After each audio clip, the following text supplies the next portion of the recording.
गति पे थे। गति केवल और केवल वायु में है, इसके अलावा कोई चीज अपने आप नहीं चल सकती। भूतनाथ मूवी देखी है आपने? उसमें वो जूही चावला और वो उसका सीन है ना, क्या नाम है, राजपाल यादव। तो वो सफाई करता है तो पत्ते फिर से आ जाते हैं, वो सफाई करता है फिर से आ जाते हैं, तो वो बड़ा अपसेट हो जाता है। तो जूही चावला उसको डांट रही होती है, तो वो कह रहा है कि मैम हवा चल रही है। तो कहती हवा तो चलेगी, कहता नहीं अपने आप चल रही है। तो कहते नहीं हवा तो अपने आप ही चलती है। तो हवा अपने आप ही चलती है। आयुर्वेद में श्लोक है, पित्त पंगु कफ पंगु पंगुवो मल धातवा वायुना यत्र नियंते तत्र गच्छन्ति मेघवत। माने पित्त पंगु है, हैंडीकैप्ड है, कफ पंगु है, हैंडीकैप्ड है, उसको पैर नहीं है, ठीक है। पंगुवो मल धातुआ, जितने मल है हमारे शरीर के अंदर, जितनी धातुएं मतलब टिश्यूज हैं, सभी पंगु हैं, हैंडीकैप्ड हैं, वो चल फिर नहीं सकते। वायु ना यत्र नियंते, वायु उनको जहां जहां लेके जाती है। तो जैसे वायु चलने से बादल उड़ जाते हैं इधर उधर, जिधर की वायु की दिशा है उधर ही उड़ते चले जाएंगे। तत्र गच्छन्ति मेघवत, उसी तरह से ये सब भी वायु के प्रभाव से इधर उधर बादलों की तरह उड़ते रहते हैं। बॉडी के अंदर की बात हो रही है, ठीक है। तो जितनी मूवमेंट है हमारी बॉडी में, जितना इंफॉर्मेशन का ट्रांसफर है वो भी, ठीक। फिर अगर ठंडक है हमारी बॉडी में, ड्राइनेस है, अभी कैसे पता चलेगा बॉडी में वात बढ़ गई? पेन से। पेन से कैसे? मतलब कि नर्वस सिस्टम ने यहां काम किया, स्किन ड्राई होगी, ठंड लगेगी ज्यादा, सेंसेशन कम भी हो सकता है, ज्यादा भी हो सकता है।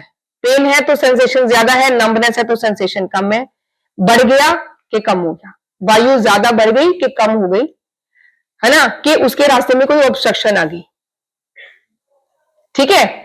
तो अगर बढ़ेगी तो उठापटक करेगी, जैसे बाहर करती है, इधर का सामान उधर, उधर का सामान उधर, आंधी तूफान टोर्नेडो सुनामी सब। तो इसी तरह से बॉडी के अंदर भी अगर वायु जरूरत से ज्यादा बढ़ गई है, पेन, यस, पेन की सेंसेशन जो हमें फील होती है वो वात का ही काम है, क्योंकि वो इंफॉर्मेशन का ट्रांसफर उसी ने करना है। यानी कि नर्वस सिस्टम जितना भी है उससे हम समझ सकते हैं वायु को, ठीक है। ठीक, कहीं एक जगह, कोई जगह ऐसी है जहां ये ज्यादा होती है वायु, ठीक। उनमें से कुछ स्थान है हमारा पक्वाशय यानी कि कोलोन, बड़ी आंत, ठीक। उसके अंदर बहुत सारी जगह रहती है ना, क्योंकि उसका जो ल्यूमेन है, जो अंदर उसका खाली वो पाइप के जैसा हिस्सा, वो काफी बड़ा होता है, तो इसलिए वहां पे वायु के लिए पर्याप्त जगह रहती है। अस्थि के अंदर भी वायु होती है, ठीक। शक्ति माने ये हमारी लोअर लेग्स, उसमें, ठीक है। श्रोणी यानी पेल्विक रीजन में। तो ये इस तरह से करके कुछ जगहें मेंशन्ड है कि ये मेन सीट है जहां इसका घर है, जहां इसको, यहां या तो ये ज्यादा वहां दिक्कत देगी, या वहां पे ये बढ़ेगी, या फिर वहां पे इसको पकड़ा जा सकता है, ठीक है। ये धीरे धीरे जब हम बीमारी का नाम लेंगे ना तो सब समझ में आ जाएगा, ठीक। तो वायु को, बात को समझने के लिए हमने वायु को समझा, ठीक है। अभी बॉडी के अंदर भी वायु अगर बढ़ी हुई है तो कहीं ना कहीं मूवमेंट ज्यादा होगी, पार्किंसनिज्म, अपने आप से हिलते रहते हैं हाथ, ठीक। वायु बढ़ी हुई है, पेट फूल जाएगा, है ना। वायु बढ़ी हुई है, वो बाहर निकलने की कोशिश करती रहेगी, डकार आ जाएंगे, नीचे के रास्ते से निकलती रहेगी, ठीक। ये तो उसकी गति का पता चला कि बढ़ा है तो घूम रहा है इधर उधर, या फिर जो भी इसके गुण है, ड्राइनेस करेगी, रफनेस आएगी अंदर भी, और अंदर के भी ऑर्गन्स ड्राई होंगे, अंदर भी ड्राइनेस अगर है कहीं पर भी, कब्ज हो गई, कॉन्स्टिपेशन का मेजर कारण यही है कि रुक्षता हो जाती है बॉडी के अंदर, जी रुक्षता हो जाती है। Thank you. हाँ जी, हाँ जी, गर्म ही चाहिए। धन्यवाद। ठीक है, तो इसका मतलब अब बॉडी के सिम्टम्स को देख के हम समझ सकते हैं कि वात बढ़ी हुई है, कम है कि बैलेंस्ड है। ठीक, अगर कहीं से कहीं इंफॉर्मेशन का ट्रांसफर नहीं हुआ, पैरालिसिस हो गया, तो दैट मीन्स कि वायु का क्या हुआ? नर्वस सिस्टम का डिसऑर्डर, पैरालिसिस मतलब। हाँ, नर्वस सिस्टम का डिसऑर्डर है। कम हो गया वायु वहां पे, हाँ, वहां पे वायु को कुछ ना कुछ ऑब्स्ट्रक्शन है या फिर वो कम है। ठीक है, फ्रोजन शोल्डर हो गया, वो मूव नहीं कर पा रहा, जिसको मूव करना था वो हिल नहीं पा रहा, तो दैट मीन्स जिसको हिलना है अगर वो हिल नहीं पा रहा, दैट मीन्स ऑब्स्ट्रक्शन ऑफ वायु, ऑब्स्ट्रक्शन ऑफ वात। और ऑब्स्ट्रक्शन करने में सबसे ज्यादा एक्सपर्ट है कफ। जहां पानी भर जाएगा वहां हवा नहीं जा सकती, पानी निकल गया हवा अपने आप चलेगी, सिंपल एज दैट। ठीक है, ये गिलास पूरा पानी से भरा हुआ है, इसमें जगह नहीं है, जितना बाकी का पार्ट है उसमें है, जितना हम इसको पीते जाएंगे उतना इसमें वायु अपने आप से स्थान लेती जाएगी। यही होता है जब हमारी हड्डियां अंदर से खाली होती जाती हैं। हड्डियां जैसे जैसे अंदर से खाली होंगी एज के हिसाब से, उनके अंदर वायु ऑटोमेटिकली जगह ले लेगी। लेने की वजह से ही वो कट कट कट की आवाजें आएंगी, इसीलिए दर्द की अनुभूति ज्यादा होगी। ठीक है, तो जो ऑस्टियो आर्थराइटिस है, जो एज की वजह से या घिस जाने की वजह से होता है, डिजेनरेशन से होता है, क्षय से होता है, वो ऑस्टियो आर्थराइटिस वात उसमें बढ़ गई ऐसा माना जाता है कि कहां? अस्थियों में। ठीक है, तो वहां कुछ ना कुछ ऐसा करना पड़ेगा जो इसको कम करना है। ठीक, अब दूसरी बात कर लेते हैं पित्त की, फिर एक दूसरे के साथ में लिंक करते जाएंगे चीजों को। पित्त को समझने के लिए हमें किसको समझना है? सबने लेक्चर तो सुना ही है ना, फायर। आपने क्या बोला? ट्रांसफॉर्मेशन। कैसे? बिल्कुल, रूप बदलना है एक चीज का दूसरी चीज में, तो उसको पकाना पड़ेगा, है ना। सोने के आभूषण बनाने हैं आपने, लोहे को काट कूट पीट के कुछ करना है, मतलब उसका अगर रूप बदलना, तोड़ना फोड़ना नहीं बोला मैंने। ठीक है, तो वहां उसको बोलते हैं ट्रांसफॉर्मेशन। तो ये अग्नि का काम है। बाहर अगर हम धूप को देखें या फायर को देखें, तो उसके गुण क्या रहते हैं? गर्म रहती है और जला देगी, और क्या करती है? किस काम के लिए चाहिए अग्नि? पकाने के लिए। वो अंदर बस पकाया और पचाया, यही तो करना है दुनिया में, तो यही करना है, खाना और पचाना। एक जोक सुनाती हूँ, मेरे पिताजी पुलिस में थे, बड़े बड़े जोक सुनाते थे। तो वो कहते कि एक बार पूरी दुनिया में बहस छिड़ गई कि जोक है, सीरियसली मत लेना, 18 इंच की फूड पाइप है, साइंस नहीं है इसके पीछे कुछ भी, कि 18 इंच का फूड पाइप है, कितना खाना खाना चाहिए, कितना पानी पीना चाहिए, और कितनी जगह हवा आने जाने के लिए या सांस आने जाने के लिए रखना चाहिए। इस बात पे बहस छिड़ गई। तो जो अंग्रेज लोग थे पढ़े लिखे, उन लोगों ने बोला कि भाई 12 इंच खाओ, 2 इंच पानी पी लो, 4 इंच चाहिए सांस आने जाने के लिए अच्छे से।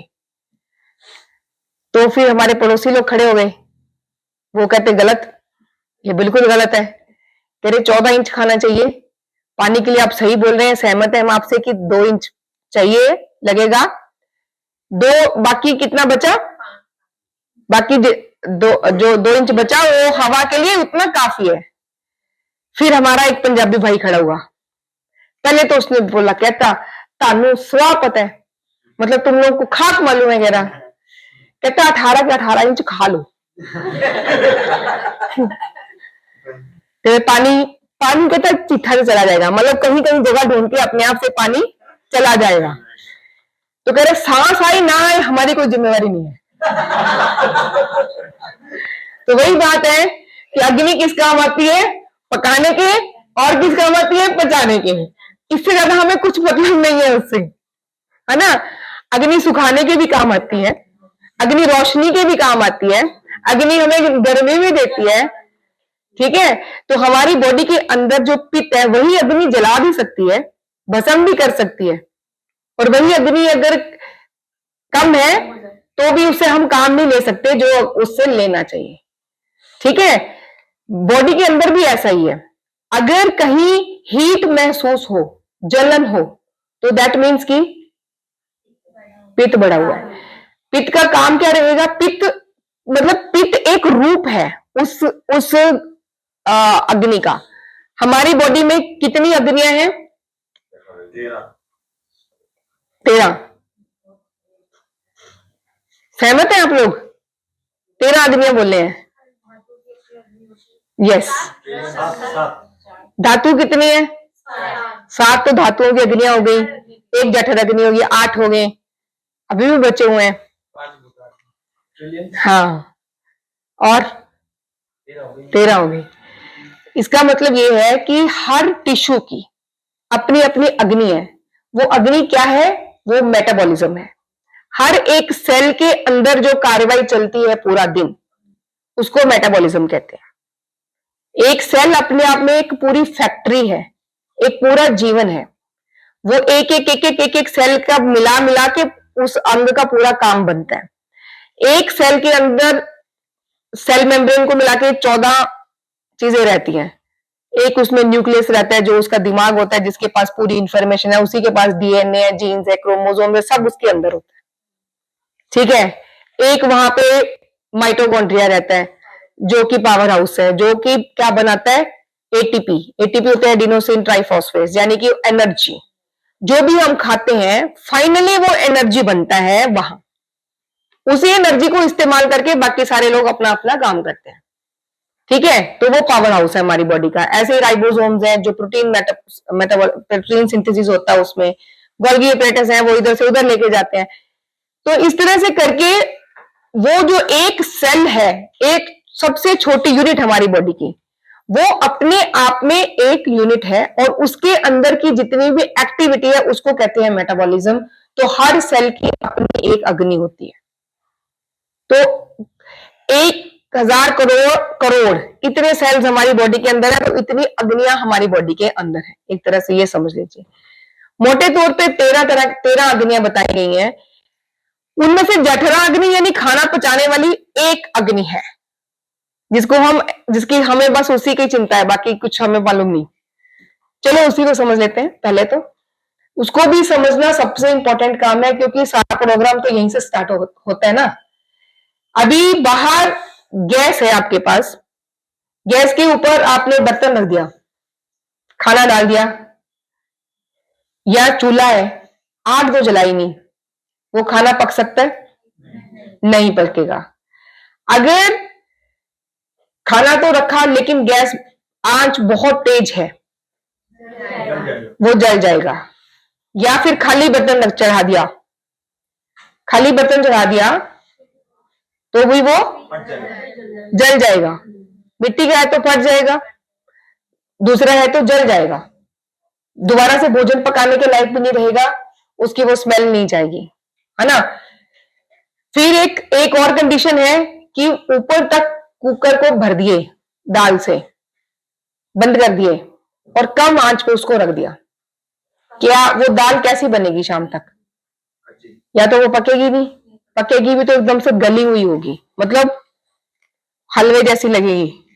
उसको देख करके ना खाने को मन करेगा, ना ही उसको खा के कुछ अंदर जाके भी वो वैसे ही पड़ी रहेगी, पचेगी नहीं, ठीक है।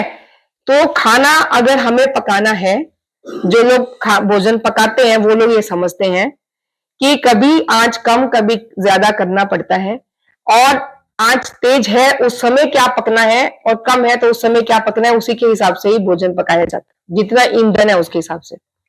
बॉडी भी ऐसे ही है हमारी। जब अग्नि पूरी प्रदीप्त है, एकदम से सिग्नल आ गया बॉडी के अंदर से, सिग्नल कैसे आया? भूख कैसे लगी? कैसे पता चला? क्या? हाँ वही सुनना चाह रही हूं मैं। हाँ सिंपल बात, सिंपल रखो यार। गुड़गुड़ की आवाज आती है, सिंपल, सबकी आती है, पूरी दुनिया में ही आएगी। किसी भी भाषा बोलने वाले लोगों के पेट में से गुड़गुड़ की आवाज आएगी तो भूख लगी है। कुदरत की भाषा एक ही है। हम लोग अपने अपनी अलग अलग भाषा बना लिए, लेकिन जो प्रकृति की भाषा वो सेम है। वो किसी भी दुनिया के कोने में चले जाएंगे, थप्पड़ मारने से आंसू ही निकलेंगे, प्यार करने से स्माइल ही आएगी, भूख लगने से पेट में गुड़गुड़ ही होगा, खाना खा लिए ये सिग्नल बताने के लिए डकार ही आने वाली है, नाक में कुछ इरिटेंट चला गया छींक आएगी, ऐसे ही होगा। पूरी दुनिया में ऐसे है, ठीक है। तो यही भी समझ लो कि असली चीज क्या है। तो ये वो जब सिग्नल आया, दैट मीन्स उस समय हमारी मेटाबॉलिक फायर यानी हमारा खाना पचाने का तंत्र जो है वो एकदम से रेडी है। अब हमने भोजन दिया नहीं, बर्तन तो खाली पड़ा है, क्या होगा? आवाज होगी क्या? अभी तो रसोई में जाया करो तुम, बोलना पड़ेगा उधर है ना। तो वो हमारा भी बर्तन जलता है अंदर वाला, ठीक। सारे एंजाइम्स रेडी हैं पचाने के लिए, पचाने के लिए कुछ तो चाहिए, नहीं देंगे तो हमारे टिश्यूज पचेंगे, ठीक है। लेकिन वो भूख की जो टाइमिंग्स है वो हमने खराब किए हुए हैं, ये एक फैक्ट है। इसको एडजस्ट करने के लिए अपना क्लॉक सेट कर लेंगे एक बार तो उसी समय भूख लगती है, रोज सेम समय पे। इसी तरह से अगर अग्नि तो है नहीं, पहली बात तो भूख नहीं है, या फिर अग्नि हमारी है ही मंद और हम ऊपर के ऊपर खाते जाएंगे तो क्या वो भोजन पचेगा? नहीं पचेगा। तो सबसे पहला ठीक करने के लिए जो टूल है वो यही है, अग्नि को समझना हमारी बॉडी की। वो तीक्ष्ण है कि वो मंद है कि वो विषम है। विषम माने कभी तो तेज हो जाती है और कभी मंद हो जाती है, ठीक है। तो सबसे पहला काम जो किसी की बॉडी में, पेशेंट की बॉडी में समझने वाली चीज है वो है उसकी अग्नि। भूख कैसी लगती है? अच्छी लगती है, कम लगती है, कभी अच्छी लगती है कभी कम लगती है। दूसरा सवाल, खाना जो खाते हैं वो पच जाता है? जी हाँ, पच जाता है। नहीं पचता है, पेट में भारीपन लगता है। दो अलग अलग सिचुएशंस, कभी तो बहुत अच्छा पच जाता है, कभी नहीं पचता, विषम, ठीक है। तो ये पहला स्टेप हुआ हमारा ट्रीटमेंट और हिस्ट्री का, अग्नि को समझना। और क्या सवाल पूछा? खाली खाना खाने का पूछना है। क्या खाने से आपको, क्या आप दूध वगैरह अगर ले, या क्या कह रहे हैं इसको, ये गन्ने का जो जूस होता है, इक्षु रस, वो लेने से लूज मोशन तो नहीं लगते हैं। इसका मतलब कोष्ठ बहुत मृदु है, मतलब पेट जो है उस इंसान की जो प्रकृति है वो बहुत सॉफ्ट है, बहुत सौम्य है, वो ज्यादा तेज चीजें बर्दाश्त नहीं कर सकेंगे। उनको भोजन और औषधि दोनों और ट्रीटमेंट कोई भी बहुत सॉफ्ट देना पड़ेगा। तो ये अग्नि और कोष्ठ को समझ गए तो सब समझ में आ जाता है। ये दोनों चीजों को ठीक कर दिए तो सारी बीमारी ठीक हो सकती है, और इनको समझना बहुत आसान है, ठीक है। तो ये प्रश्न पूछने हैं पेशेंट से। अब आ गया कफ। कफ का क्या? अच्छा, अग्नि का समझ में आ गया। अग्नि का पहला क्वेश्चन एक बार फिर से बोलिए। भूख कैसी लगती है, यही पूछना है। तो भूख ही नहीं लगता है, तो अग्नि मंद है उसकी, उसमें कुछ ना कुछ तो डालना पड़ेगा उसको जलाने के लिए। बाहर अग्नि जलाएंगे तो कैसे जलाएंगे? ऐसे ही अंदर भी सेम ही प्रोसीजर है, एकदम सेम है, डिट्टो। जैसे बाहर है यत पिंडे तत् ब्रह्मंडे, ये सबसे पहली स्लाइड थी। इसका मतलब यही था, वो शरबत बना के मैंने जो दिखाया था उसका मतलब ये था कि मिक्स कर दिए तो अलग करना मुश्किल है। तो जो टेस्ट इतने से एक घूंट में, वही टेस्ट पूरे उसमें है। तो जो पूरे ब्रह्मांड में वही हमारा सेम सिस्टम है। ऐसे ऐसे करके अलग अलग रख दिए कि चल चल चल निकलो, ऐसे करके कुछ तो करना था बैठ के भगवान जी को, तो हमें छोड़ दिया इधर। तो ये और ठीक है। तो अभी पित्त जैसे बाहर अग्नि जला देगी, और अगर उसको बुझाना है तो क्या कैसे करना है? अगर अग्नि बहुत ज्यादा है तो हवा आनी चाहिए कि नहीं आनी चाहिए?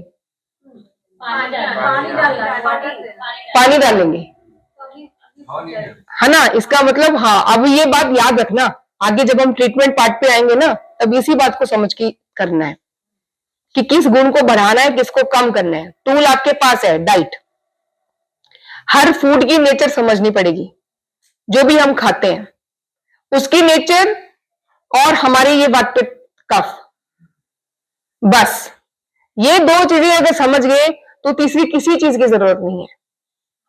पंचकर्मा ट्रीटमेंट बोल जी हाँ, उसके साथ वो सप्लीमेंट करने का, ये तो हमारे घरों में रोज होता था। पहले मालिश की जाती थी, नाक में तेल डाला जाता था, सब होता था। अब ये भुला दिए हमने, अब पैसे देके करवा के आते हैं, है ना। मटेरियलिज्म की तरफ बढ़ रहे हैं ना जितना ज्यादा, तो जब तक पैसा ना जाए जेब से तब तक वैल्यू नहीं होती किसी चीज की। जो चीजें हम बोल रहे हैं हर जगह मिल जाती है। आप यूट्यूब पे पढ़ लें, किताबों से सीख लें, कहीं से भी सीख सकते हैं, लेकिन फीस देके, खर्चा करके, ट्रेवल करके, टाइम खोटी करके यहाँ आए हैं तभी समझ में आएगी, है ना। लेकिन अब आ गए हैं तो पूरे पैसा वसूल करके जाइए। जितना हो सकता है सब सीखिए, जितने सवाल है सब पूछिए, आपस में बैठ के गप्पे नहीं मारनी है, किसी चीज में कमी नहीं निकालना, किसी चीज की कंप्लेन नहीं करना, क्योंकि जितना टाइम है 7 दिन है, 7 दिन को शाहरुख खान के 70 मिनट के तरह जी लो पूरे, ठीक है। 7 दिन में जो भी पढ़ाने वाले आपको लोग हैं, कुछ लोग उनमें से टीचर है, कुछ लोग उनमें से पीजी स्कॉलर है, वो खुद पढ़ रहे हैं, लेकिन ज्ञान उनके पास है जो हमें चाहिए, तो गुरु है वो हमारे। पहली बात तो ऑकवर्ड पोजीशन में उनको डालिए मत, क्योंकि हमारे सारे कॉन्सेप्ट्स उनको समझ में नहीं आए हुए हैं, ठीक है। तो जो उनके पास नॉलेज है उनसे ले लीजिए, हमारी तब दो जब दूसरा सामने वाला मांग रहा है, ठीक है। नहीं तो वो शट डाउन हो जाएंगे। आप वायरस छोड़ोगे तो सिस्टम करप्ट हो जाएगा, वो शट डाउन हो जाएंगे, जो उनके पास है वो निकालेंगे नहीं। इसलिए जितना हो सके सीखिए, ठीक है, जितना हो सके सीखिए। जिस पे डिसएग्रीमेंट है, जो हमें हमारे प्रिंसिपल्स के अगेंस्ट जाता है, देखिए आयुर्वेद में घी दूध इसकी जगह है, शास्त्रों में लिखा हुआ है, ठीक है। डॉक्टर बीआरसी जो पढ़ाते हैं वो अपनी जगह पे सही है बिल्कुल। तो अभी इस कंट्रोवर्सी में, इस बहस में नहीं पड़ना है, जो बोला जा रहा है उसको सुनिए, जो अच्छा लग रहा है वो ले लीजिए, जो नहीं सही लग रहा है उसको छोड़ दीजिए, जो काम की बात है उसको समेट लीजिए, ठीक है। अब आ गई बात कफ की। कफ में, कफ यानी, कफ माने कफ माने वाटर, हाँ, कफ माने कुछ भी एक ऐसी चिपचिपी चीज जिससे सभी चीजें आपस में जुड़ी रहती हैं, ठीक है।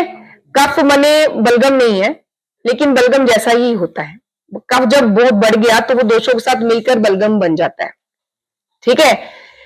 और जैसे बाहर जल है, जल क्या करता है? अग्नि को बुझाते हैं, अग्नि को बुझाते हैं, गीला करता है, हाँ, सब चीजों को जोड़ता है। आटा गूंदे, दाल पकाए, पानी तो लगेगा ना, तो वो सारी चीजों में। और अगर आप खेत में पानी नहीं देंगे तो फसल नहीं आएगी। बिना फर्टिलाइजर्स के भी पौधे उग जाते हैं, लेकिन पानी तो चाहिए। मिट्टी और पानी, ये दो चीजें चाहिए पौधों को, तो पोषण करता है, पोषण करते हैं ना। लेकिन वही पानी अगर बाढ़ के रूप में आ जाए, तहस नहस गला देगा उस फसल को। नहीं है, सूखा पड़ जाएगा तो तब भी खत्म, ज्यादा आ गया बहा के ले जाएगा, है ना। तो ये क्या हुआ, ये हमारे शरीर में भी कफ का सेम ऐसा ही प्रोग्राम है, पोषण देता है हमें जो कफ है, न्यूट्रिशन, ठीक है। हमारी इम्यूनिटी जो है वो कफ गुण से निर्धारित होती है, वो कितना स्ट्रांग है उतना ही ज्यादा हमारी इम्यूनिटी बढ़िया, इम्यून सिस्टम हमारा सारा इसमें आता है, ठीक है। पित्त में हमारा मेटाबॉलिज्म आता है पूरा, और जोड़ने का काम करता है, लुब्रिकेशन का काम करता है।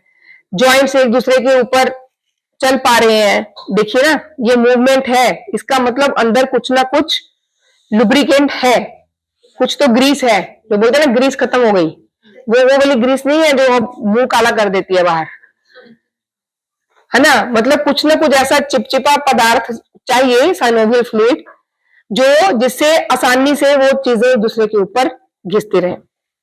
ठीक है, तो सारे जॉइंट्स में है, मीडियम की तरह एक चाहिए सारी चीजों को इधर से उधर लेके जाने के लिए, तब भी तो जरूरी तीनों चीजें हैं, इसलिए ये तीनों बीमारी नहीं है, ये बात समझिए। इनकी गड़बड़ी से बीमारी होती है, और गड़बड़ी के क्या कारण है?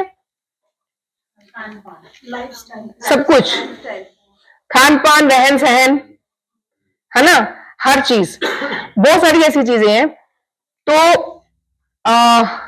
तो ये इसमें आया हमारा इम्यून सिस्टम। ये है तकरीबन, अगर आप इसको समझना चाहते हैं कि कैसे मॉडर्न साइंस के साथ, क्योंकि वो हमें समझ में क्यों आती है, क्योंकि हमने छठी कक्षा से वो पढ़ी।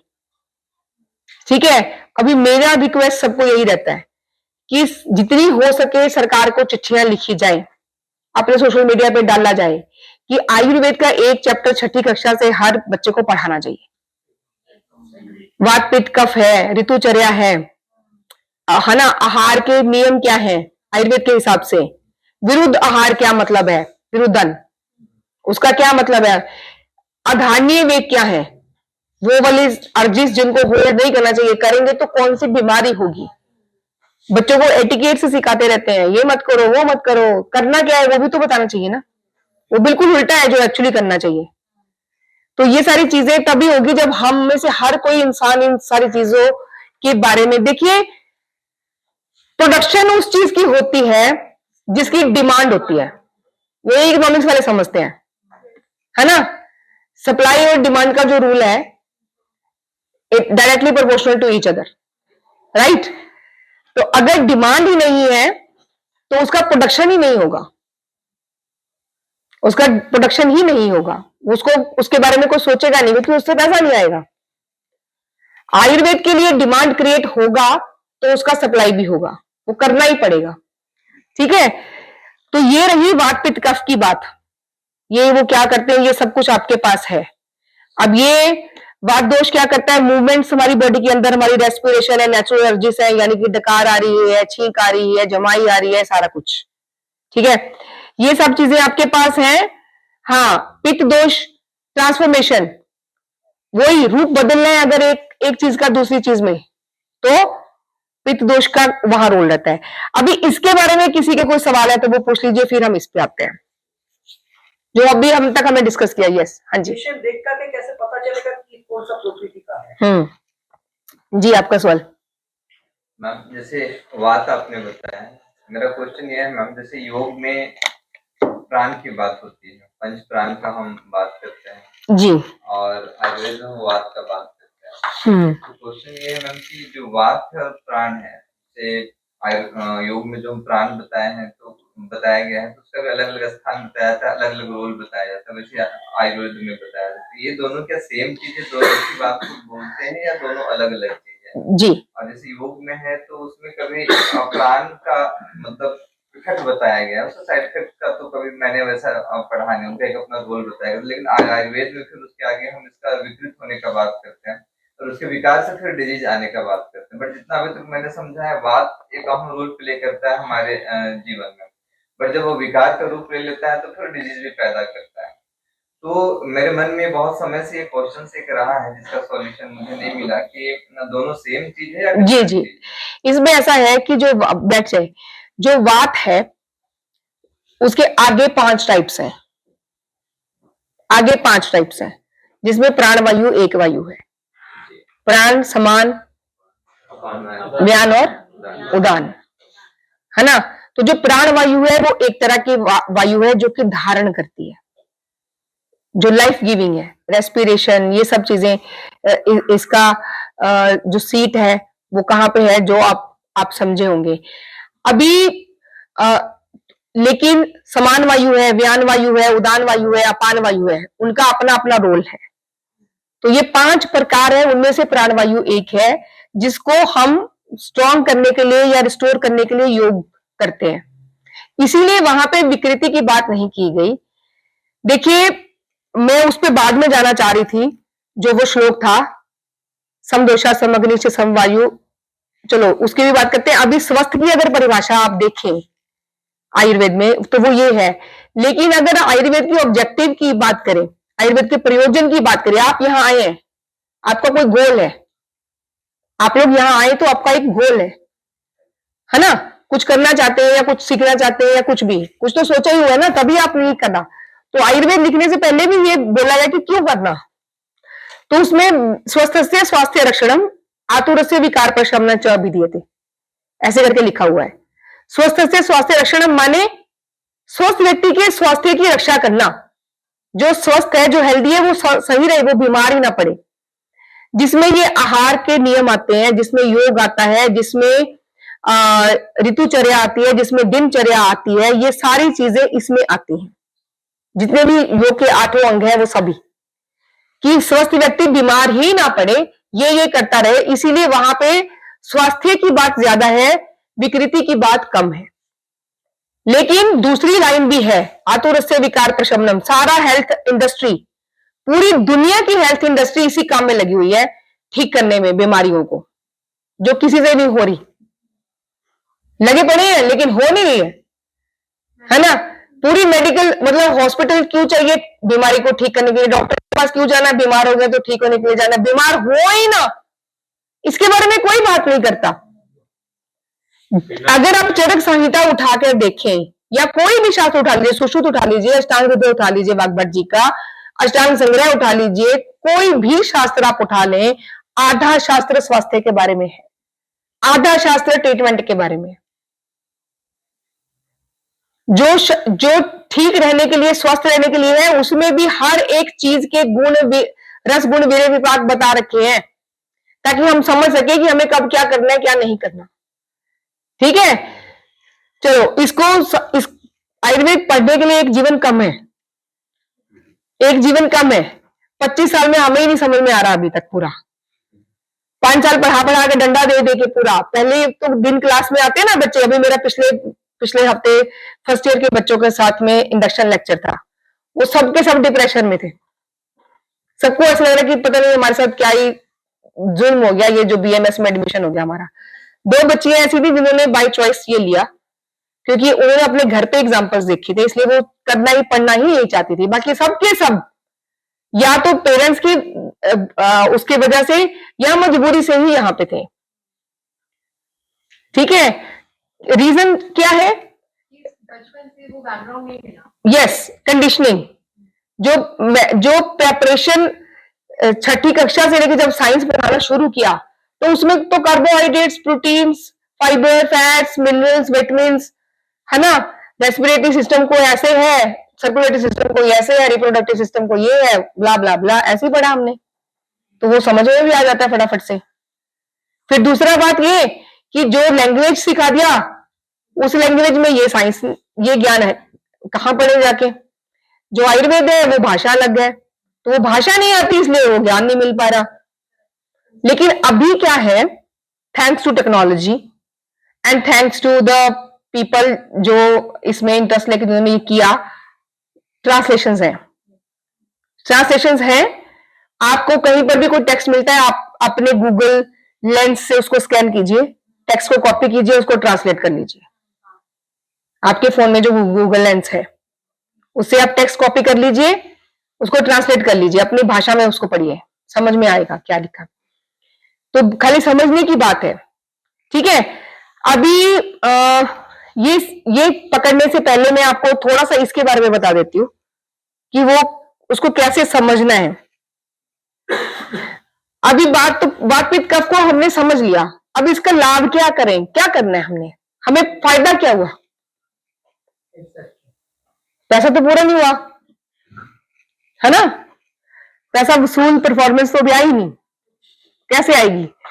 तो अगर अभी ये है कि सबसे पहले ये कि ये पता कैसे चलेगा कि वात बढ़ गई, पित्त बढ़ गई, कफ बढ़ गया, कम हो गया, तो वो पहले ही हमने इसमें कुछ चीजें करी हैं। उन्हीं गुणों को ही ध्यान में रखना है, अपनी। अगर बॉडी में अब पेशेंट अब आपके पास आया, हालांकि मैं डिफरेंशियल का जो ये लेसन है, डिफरेंशियल डायग्नोसिस अगले कोर्स का पार्ट बनने वाला था, लेकिन मैंने हर बैच को जब मैं 2 दिन के लिए आती हूँ तो सेकंड डे डिफरेंशियल डायग्नोसिस करवाते जाती हूँ कि कैसे पकड़ना कि कौन सा दोष है। जो इनके गुण है वही याद रखिए, ठीक है। और प्रकृति नेचुरल स्टेट क्या है वो समझना है। तो फॉर्म दिया था मैंने, है ना। लाइट थोड़ी ऑन कर दो जब स्लाइड दिखानी होगी। ये तो दिमाग में बिठाने वाली चीज है। पहले फटाफट से इसकी बात खत्म कर देती हूँ ताकि हम आराम से चर्चा कर सकें, ठीक है। समय का ध्यान रखिएगा, मैं तो भूल जाती हूँ। देखिए ये जो 3 जगहें बताई गई हैं, दिखाई दे रही हैं, है ना। ये हाँ इधर की बंद रहने दीजिए। ये है नाभि से लेके उसके नीचे वाला हिस्सा, ये वात का घर है, ठीक है। नाभि से लेके डायफ्राम तक का हिस्सा जहां से हमारी रिब्स स्टार्ट हो रही हैं, ये वाला हिस्सा, ये पित्त का घर है। इसके ऊपर चेस्ट का हिस्सा कफ का घर है। अब इसको समझने का फायदा क्या हुआ, अब बात करते हैं फायदे की, ठीक है। अब इसको 2 तरह से समझना है। पहली बात ये, अगर पूरी बॉडी में कहीं पर भी वात की कोई भी प्रॉब्लम है तो आपने वात को पकड़ना कहां है, यहां। यहां जाने का सबसे आसान तरीका क्या है, ये, यानी कि कौन सी ट्रीटमेंट करेंगे पंचकर्म में से, यस, बस्ती। बस्ती यहां पहुंचने का यही रास्ता है, बस्ती यहां तक जाती है अगर ठीक तरह से दी जाए, ठीक है, यहां तक जाती है। बस्ती जब पढ़ाएंगे तो वो बड़े अच्छे से स्लाइड्स में दिखा के आपको समझाया जाएगा, फिर प्रैक्टिकली भी आप सीखेंगे, ठीक है। इसीलिए मैंने बोला कि पूरा पैसा वसूल करके जाना है, समझ गया अच्छे से। तो बस्ती यानी पूरे शरीर में कहीं पर भी नर्वस सिस्टम की कोई प्रॉब्लम है, इसको बंद ही कर देते हैं, ऐसी समझ में आ रहा है। पूरी बॉडी में कहीं पर भी अगर नर्वस सिस्टम की कोई भी दिक्कत है, सेरिब्रल पाल्सी है, पार्किंसनिज्म है, नंबनेस है, कहीं पर भी पैरास्थीजिया है, यानी चीटियां चलती रहती हैं, कहीं मूवमेंट ज्यादा होगी, कहीं मूवमेंट कम होगी, कहीं पर पेन है, या ब्रेन में एट्रोफी होगी, याददाश्त चलेगी, कुछ भी, तो ये सबसे पहले चॉइस ऑफ ट्रीटमेंट आपके लिए बस्ती है, ठीक है। शरीर हिल नहीं पाती है उसके लिए वो भी बात का ही प्रॉब्लम। जी हाँ, शरीर हिल क्यों नहीं पा रही है, पहले तो उसका कारण पता होना चाहिए। क्या हमारे, इसका मतलब कि या तो यहां से नर्व सप्लाई कट गई, नहीं, ये वाला लोअर पोर्शन पैरालाइज्ड है, पैरालाइज नहीं है, नी जॉइंट में पेन था, इसके लिए और ट्रीटमेंट नहीं हुआ तो पूरा अभी वेट बढ़ गया, वेट अभी नहीं है, वेट बढ़ा हुआ था, तो अभी एक इस पास से उस पास नहीं हो रहा है, करवट नहीं ले रहा है। पेन की वजह से नहीं ले पा रहे हैं। हाँ, इसमें बस्ती दे सकते हैं, ठीक है। दूसरा तरीका इसको देखने का, इस एरिया में कोई भी दिक्कत है, नाभि से लेके गुदा मार्ग तक, यहां जितने भी ऑर्गन आते हैं, इसमें ब्लैडर भी आता है, इसमें यूट्रस भी आता है, टेस्टिस भी आते हैं, सारा कुछ इसमें आता है। इस एरिया में कोई भी दिक्कत है तो समझ लीजिए वात गुण तो इन्वॉल्व है ही, ठीक है। पेशेंट अगर यहां कोई प्रॉब्लम बताए तो एक तो पकड़ में आ गया वात, ठीक है। अब उसके साथ दूसरा भाई कौन लगा हुआ है, पित्त के कफ, वो हम फिर उसकी हिस्ट्री से जान लेते हैं, तो ये समझ में आ गया। पहली बात ये, इस एरिया में कोई दिक्कत है तो इसके बिना नहीं होगा। दूसरी बात ये, पूरी बॉडी में अगर इसके रिलेटेड कोई दिक्कत है तो ट्रीटमेंट करने के लिए ये सबसे बेस्ट हमारी जगह है। बस्ती को चरक ने अर्ध चिकित्सा कहा, बिल्कुल। मात्रावस्थी से मेंसेस आ जाते हैं, ठीक है, वो ऑयल्स अलग अलग अलग अलग हैं, सिर्फ वही देने भर से, क्योंकि वायु को, अभी आपकी बात का जवाब आ गया, वायु की डायरेक्शन को ठीक करना बहुत जरूरी है। अपान वायु की डायरेक्शन को ठीक करना बहुत जरूरी है, तभी मेंसेस की प्रॉब्लम ठीक रहेगी।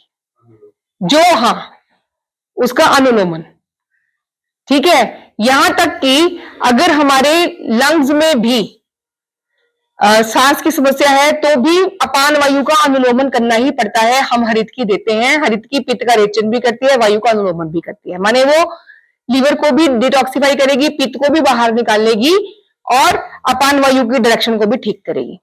अभी पेट में कब्ज हो गई, सिंपल एग्जांपल से समझ लेते हैं। पेट में कब्ज हो जाती है, सिर दर्द क्यों होता है? क्यों होता है सिर दर्द?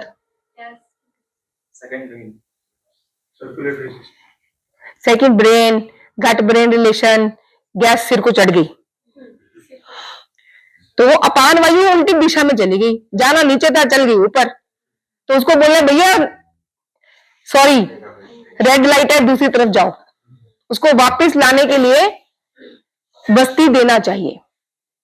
ठीक है, तो ये अब आ गया पित्त। पित्त में पूरी बॉडी में अगर कहीं पर भी मेटाबॉलिज्म को लेके या एंजाइम्स को लेके या हार्मोन्स को लेके अगर कोई भी प्रॉब्लम है तो समझिए कि पित्त उसमें इन्वॉल्व है। आपको यही एरिया में, अब पित्त का जो मेन स्थान है वो लीवर है, लीवर है, गॉल ब्लैडर है, लीवर, ठीक है। तो पित्त को शरीर से बाहर ही निकालना पड़ता है, ठीक, पित्त को बाहर ही निकालना पड़ता है और उसके लिए सबसे अच्छी पंचकर्म की चिकित्सा है विरेचन।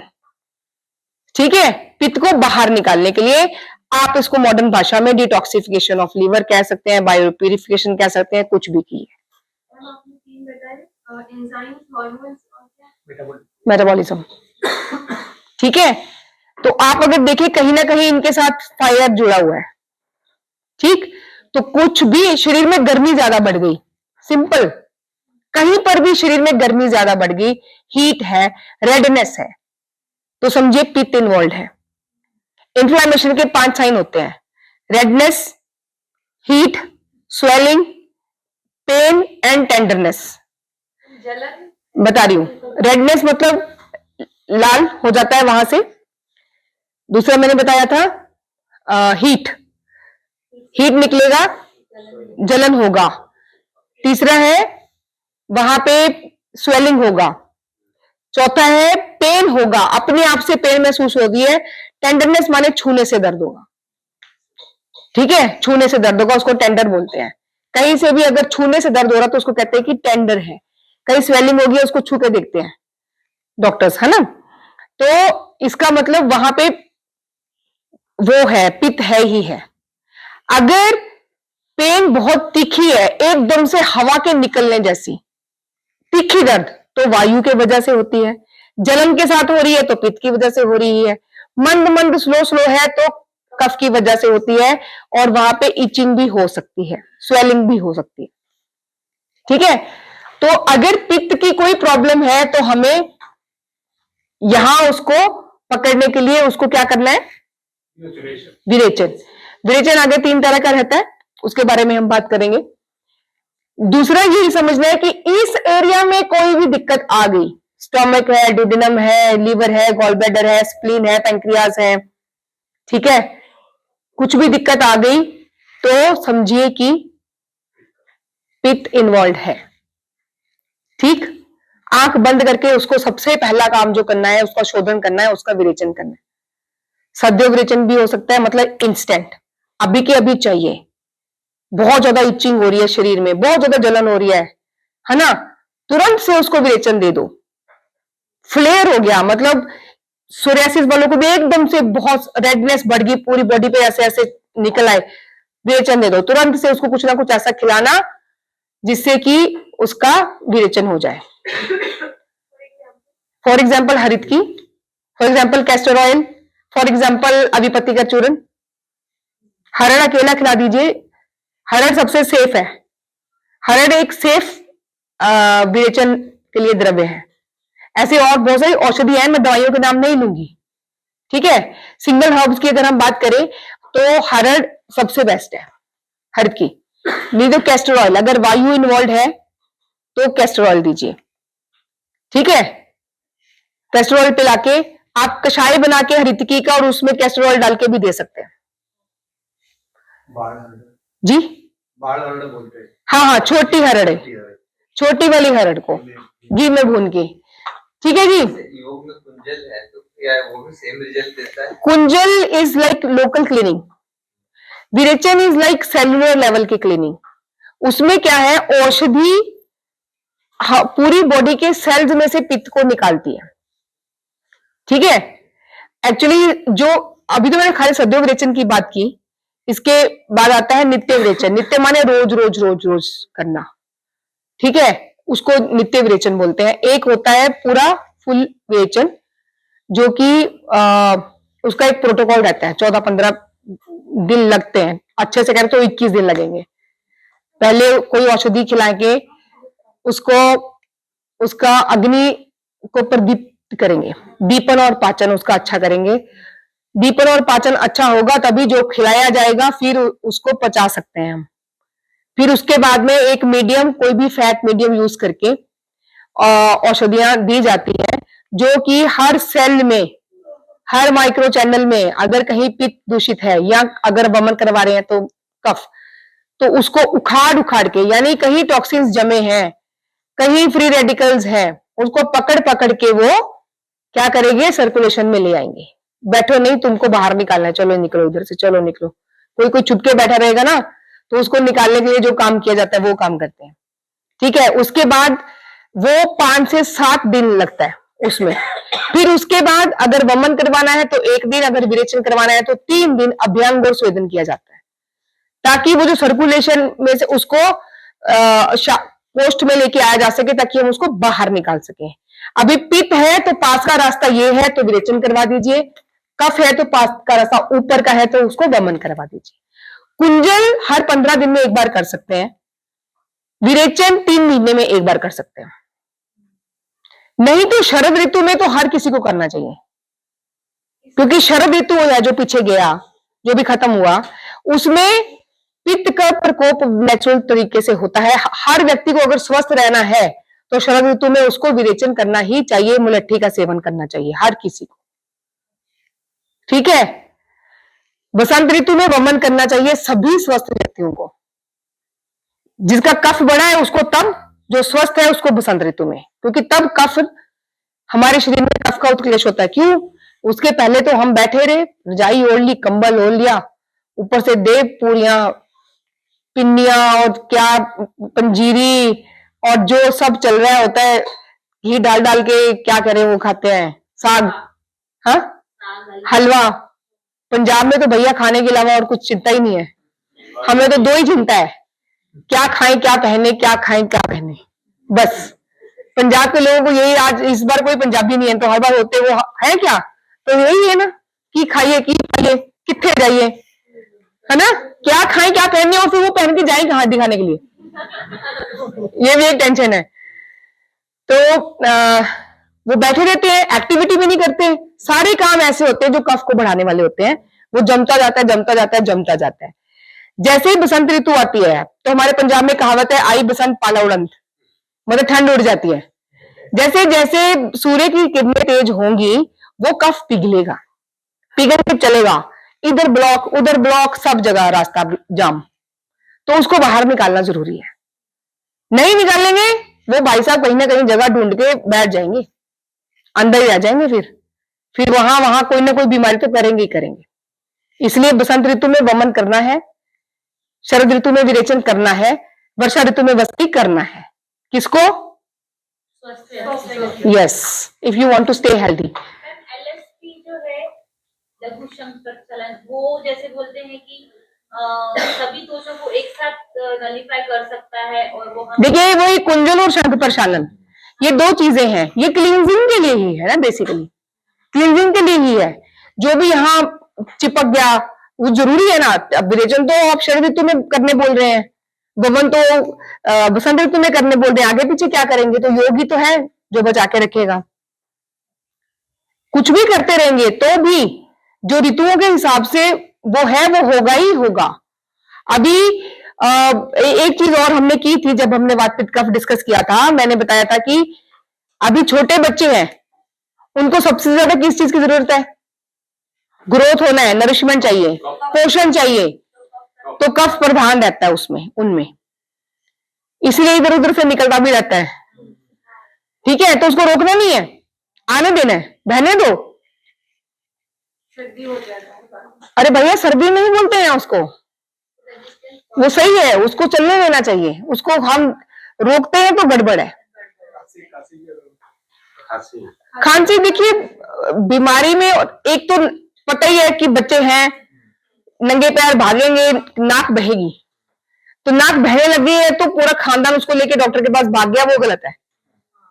खांसी से सांस नहीं आ रही है बच्चे को, हम बोले अरे कोई बात नहीं कोई बात नहीं, ये तो फिर यहाँ अपना ईश्वर ने हमें तर्क वितर्क की शक्ति दी है, केवल हमें, किसी और 84,000 ऐसे बोलते हैं ना योनिया है, तो किसी को भी नहीं दिया, हमें दिया कि तर्क वितर्क। थोड़ा सा खांसी होता है बच्चे को, निमोनिया टाइप का हो जाता है। देखिए उसमें चेस्ट पे आप रुई गर्म कीजिए और उसको चेस्ट पे सेक कीजिए, ठीक है। तिल के तेल में नमक डालिए, उसका लेप कीजिए। पिचू भी कर सकते हैं, स्टीम भी कर सकते हैं आप। बच्चा गीला गीला गीला बच्चा नहीं बर्दाश्त कर पाता, उसको आप सिंपल रुई को गर्म करके चेस्ट पे सेक करना सबसे बढ़िया रहेगा उसके लिए, बच्चे के लिए। हमारे वहाँ चना दाल का बहुत यूज करते हैं, सेक करके, और small जी बढ़िया है। हर एक ज्योग्राफिकल रीजन का अपना इंडिजिनस सिस्टम होता है, भाषा का, खाने का, औषधि का, कपड़ों का, हर चीज का कल्चर होता है, ठीक है। वो वहां की जलवायु के हिसाब से है। हमने ग्लोबलाइजेशन कर लिया, यही सबसे बड़ी गड़बड़ कर रहे हैं हम। इसके बारे में कोई बात नहीं कर रहा, इसके बारे में कोई बात नहीं कर रहा, लेकिन ये क्या करने, ये तभी तो दुनिया खत्म होगी। एक ही साथ खत्म होंगे तो तभी तो खत्म होंगे ना, ऐसे कैसे खत्म होंगे? क्यों भाई, क्यों अमित? कितना टाइम हो गया? बस क्या करना है? खाना खाना है, लंच टाइम फिर 2 बजे है। ठीक है। अरे वो आइएगा तो फिर हाँ आऊंगी मैं, हाँ नहीं नहीं इसको खत्म करते हैं। डॉक्टर सुशील बैठ जाओ। गले में कफ होता है तो सेक दे सकते हैं। गले में कफ होता है तो सेक दे सकते हैं, शहद दीजिए ना। देखिए जमा हुआ है तो लौंग दीजिए, लौंग छेदन करता है, उखाड़ता है, ठीक है। और कफ के लिए एक छत्र साम्राज्य जिस औषधि का है वो है शहद। मैडम जो एलर्जेटिक कफ होता है, ड्राइनेस, अभी क्या सब्जेक्ट से भटक जाएंगे तो बीच में रह जाएगा, ठीक है। तो जैसे और आगे जब एडल्टहुड आता है, बच्चों को इम्यूनिटी स्ट्रांग होना चाहिए बहुत, तो इसी से समझना है। उनमें कफ की प्रबलता है, उसमें कफ को खत्म करने की कोशिश नहीं करना, लेकिन एक बैलेंस तो रखना चाहिए, ठीक है। जिन बच्चों का कफ वीक होता है उन्हीं की इम्यूनिटी वीक होती है, ठीक। ऐसे ही जब एडल्टहुड आती है उस समय एंजाइम्स को सबसे ज्यादा काम करना पड़ेगा, हार्मोन्स सबसे ज्यादा एक्टिव होने चाहिए, एनर्जी चाहिए, काम करना है, कोठी लेनी है, गाड़ी लेनी है, गर्लफ्रेंड पटानी है, शादी करनी है, बच्चे पैदा करने हैं, सारा काम उसी समय करना होता है, वर्ल्ड टूर भी करना है। तो पित्त उसमें बहुत डोमिनेट रहता है, इसलिए गुस्सा बहुत आता है, बहुत इरिटेटेड रहते हैं, हर टाइम जले भुने रहते हैं। Sorry bro. उनको शांत नहीं करना चाहिए, किसको? कंट्रोल नहीं करना चाहिए। भैया अग्नि बढ़ेगी तो जला देगी, कम होगी तो गला देगी, तो सही बैलेंस तो रखना ही पड़ेगा ना। ऐसा भी शांत नहीं करना चाहिए, लेकिन ये है कि उस समय पित्त की प्रबलता रहती है नेचुरल रूप से हमारी बॉडी में, बीमारियां भी उसी तरह की रहेंगी और नेचर भी वैसी रहेगी और बॉडी की एक्टिविटीज भी वैसी ही रहेंगी, ठीक है। और अगर वो बीमारियां हो जाती हैं तो उसमें ट्रीटमेंट भी पित्त ओरिएंटेड रहता है सारा। फिर जब हमारी एज में आ जाते हैं, बुढ़ापा स्टार्ट हो जाता है, 50 के ऊपर चले गए तो डिजेनरेशन, अब तो 40 में भी स्टार्ट होगी, हमारे तो फिर भी 50 तक आ गए, है ना। तो उसमें डिजेनरेशन अपने आप से ही अंदर से, मशीन का काम तो इतना ले लिया, अभी वियर एंड टियर तो होगा ना, क्यों? रिपेयर होने का तो मौका नहीं दिया, रात को तो सोए ही नहीं, खाते रहे तब भी, मशीन तो हर टाइम चलता ही रहा ना, उसको रेस्ट नहीं दिया, वो रिपेयर कैसे होगा? ना तो उसकी मोटर ठंडी हुई तो सब गला सड़ा दिया हमने, ग्रीस खत्म कर दी, उसमें कचरा जम गया, ओवरहीट हो गए, सब वात पित्त कफ की वाट लगा दी। तो जो वृद्धावस्था है ना, प्रौढ़, उसके बाद में वायु की प्रधानता होती है नेचुरल तरीके से, इसीलिए डिजेनरेशन होता है, डिटीरियोरेशन होता है, क्षय होता है शरीर में, इसीलिए भी पेन ज्यादा रहते हैं। ठीक है, ऑस्टियोआर्थराइटिस जैसी प्रॉब्लम्स होती हैं, एट्रोफी, ब्रेन भी सिकुड़ जाता है, हर कोई चीज ड्राई होने लगती है। ठीक, तो वृद्धावस्था में तो वस्ती जरूर करनी चाहिए। ठीक है, तो ये रहा वात पित्त कफ का एक नेचुरल, और एक है इसका ये सीजनल, ये तो डे का है ना, सुबह दोपहर शाम, ये समझ में आ गया हुआ है? इसमें कोई सवाल, कोई कंफ्यूजन तो नहीं है ना? वही कफ पित्त और वात, रात को भी ऐसे ही है, डे में भी ऐसे ही है, सीजन्स में भी है, सीजन्स का भी मैंने बता दिया, इसीलिए ऋतुचर्या का पालन करना बहुत आवश्यक है। ठीक है, अब ऋतुचर्या को, इनको हम ट्रीटमेंट में कैसे यूज कर सकते हैं, इसके बारे में हमने नेक्स्ट कोर्स में हम इसके बारे में डिटेल में चर्चा करने वाले हैं। अब रह गया हमारा ये,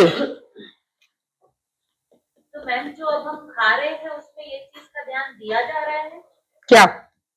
जैसे अभी हम जो वीआईपी डाइट हमें दे रहे हैं, तो जो सब्जियां हमें पका के देते हैं, देखिए जो, तो वही है। सुनिए, ऐसा है कि खाने के मामले में 3 रूल याद रखिए, लोकल, सीजनल और फ्रेश, सिंपल एज दैट। जहां जिस मिट्टी में हम पैदा हुए, जिस पानी ने हमें पोषण दिया, जिस हवा में हमने सांस ली, वो जलवायु, उसी में जो वनस्पति पैदा हो रही है, उसी में जो तेल पैदा हो रहा है, उसी में जो अनाज पैदा हो रहा है, वो ही हमारा सखा है, वही हमारा मित्र है, वही हमारा रिश्तेदार है, उसी से ही शादी करो। इंटरकास्ट शादी मत करो, विदेशी बहू मत लाओ, वो माँ बाप की सेवा नहीं करेगी। ठीक है, तो जो कुंडलियां मिलाते थे, गोत्र में शादी करना, इधर करना, वो सब साइंस थी, that was all about science, और इतनी कॉम्प्लेक्स साइंस जो आज की बुद्धि समझ नहीं सकती। ठीक है, तो वो सब कुछ वही होता था, किस समय पैदा हुए, अच्छा इसमें ये वाले ग्रह नक्षत्र ना, वो सब साइंस है, सब आयुर्वेद है। आलू बैंगन की सब्जी साइंस है, आलू ठंडा है, बैंगन गर्म है, एक में प्रोटीन है, एक में आयरन है, दोनों को एक दूसरे की जरूरत है एब्जॉर्प्शन के लिए। ठीक है, एक दूसरे की नेचर को वो करने के लिए, कुछ भी हम खाते हैं सब आयुर्वेद है, कुछ भी ये जीव सब कुछ नहीं है, इसमें तो खाली 6 जगह पे अलग अलग सेंसर लगे हुए हैं, अलग अलग टेस्ट के, वहां से अलग अलग सिग्नल जाता है ब्रेन को, हमने उसको भी बाईपास कर दिया, कैप्सूल में भर दो, चक अंदर। आयुर्वेद ही ऐसे था, तो कर तो रहे हैं, मैं तो खुद ही बोल रही हूँ कि कर रहे हैं भैया, वही बिकेगा जिसकी डिमांड होगी। कोई चूरन नहीं खाना चाहता, कोई काढ़ा नहीं पीना चाहता, किसी को अबले नहीं खाना, च्यवनप्राश भी चॉकलेट फ्लेवर का आ रहा है, हद कर दी भाई। मैं तो बोलती हूँ कि खाना ही क्यों है, पाखंडी मत करो, फिर उसको दोष भी देंगे, फिर दोष भी उसी को मिलेगा। और हमारे आयुर्वेद में तो डॉक्टर साहब श्लोक याद है, मुझे तो याद नहीं रहते श्लोक, वही है योग्य रोगी वाला। पहले तो वैद्य के 4 लक्षण हैं, अच्छे वैद्य के भी हैं और बुरे वैद्य के भी, जो लालची रहे, जिसको ज्ञान ना हो, क्यों ऐसा ही। फिर रोगी के हैं, किसका इलाज करना किसका नहीं करना, जो बात नहीं सुनता, जिसके पास आपको देने के लिए पैसा नहीं है, जिसमें अरिष्ट लक्षण उत्पन्न हो गए, यानी वो मरना सन है, दिख रहा है कि मरने वाला है, तो वो अपयश देगा, उसमें बल नहीं है। ठीक है, तो उसकी चिकित्सा नहीं करनी, ऐसा लिखा है शास्त्रों में, वो उनको आईसीयू में भर्ती कर देना, वेंटिलेटर में डाल देना है ना। तो उसमें लिखा हुआ है कि वो अपयश देगा, आपके नाम को खराब करेगा, जो आपकी बात नहीं मानता वो भी अयोग्य रोगी का लक्षण है, और आजकल ज्यादातर इसी कैटेगरी के लोग होते हैं। इसलिए जब भी हमारे पास पेशेंट आता था तो मैं तो उसको पूरे वो जमीन में डंडा क्यों रखा था कि यहाँ भैया डॉक्टर तो एक ही रहेगा, तुम्हें बनना है तो तुम घर जाओ, खुद जो मर्जी करो, मेरे पास मत आना। सीरियसली कह रही हूं मैं, मेरे जो साथ काम करने वाले लोग जानते हैं, कंसल्टेशन फीस वापस करके घर भेज देते थे, चलो निकलो, हम तुम्हें ठीक नहीं कर सकते, हम नहीं कर सकते, आप कहीं और से हो जाए, ठीक है ना। तो क्यों करना भाई, वो सच में नहीं ठीक होगा और ऊपर से बदनामी हमारी होगी, फिर बोलेगा तुमने इसलिए हमें बताया था, इसके पास मैंने इतना पैसा दे दिया, ये कर दिया वो कर दिया और मैं ठीक नहीं हुआ। ऐसे ही करते हैं लोग। बीआरसी ने ऐसा बोला था, बाबा रामदेव ने ऐसा बोला था, गूगल बाबा ने ऐसा बोला था, तो सिर्फ ब्लेम करना आता है, ब्लेम गेम हर जगह पे। अभी बच गया धातुएं। अब मैं इसमें एक स्लाइड में बता देती हूं ताकि ये भी इसको भी फिनिश कर दें हम। 15 मिनट दे दोगे कि नहीं? मैम आप 20 मिनट ले लो, पर धातु रियली क्लियर करो, क्योंकि वो जो धातुएं माने टिश्यूज, अलग अलग सिस्टम। सर्कुलेटरी सिस्टम मालूम है क्या होता है? रेस्पिरेटरी सिस्टम पता है? डाइजेस्टिव सिस्टम मालूम है? रिप्रोडक्टिव सिस्टम मालूम है? पता है? अच्छा चलो ये छोड़ो, गैस्ट्रोएंटरोलॉजिस्ट पता है? कार्डियोलॉजिस्ट मालूम है? ये ऑर्थोपेडिक्स मालूम है? गायनेकोलॉजिस्ट मालूम है? वही है, यही। इसमें क्या है, इसको समझिए। खाना खाया, वो पूरा तंत्र से होके निकला, वो क्या बना? रस। तो रस में क्या है? Nutrients, nutrition. बाहर वाली अग्नि ने क्या किया? खाने को, भोजन को खाने के लायक बनाया। हमारी मेटाबॉलिज्म ने क्या किया? उसको पचाकर उसको यूज करने के लायक बनाया कि हम उसको इस्तेमाल कर सकें। तो वो जब ब्रेक डाउन होके, यानी कि कार्बोहाइड्रेट्स ग्लूकोज में कन्वर्ट हो गया, प्रोटीन्स जो हैं वो एमिनो एसिड्स बन गए, जो फैट्स हैं वो लिपिड्स बन गए, उस लेवल पे जाके होती है एब्जॉर्प्शन, एसिमिलेशन जिसको कहते हैं।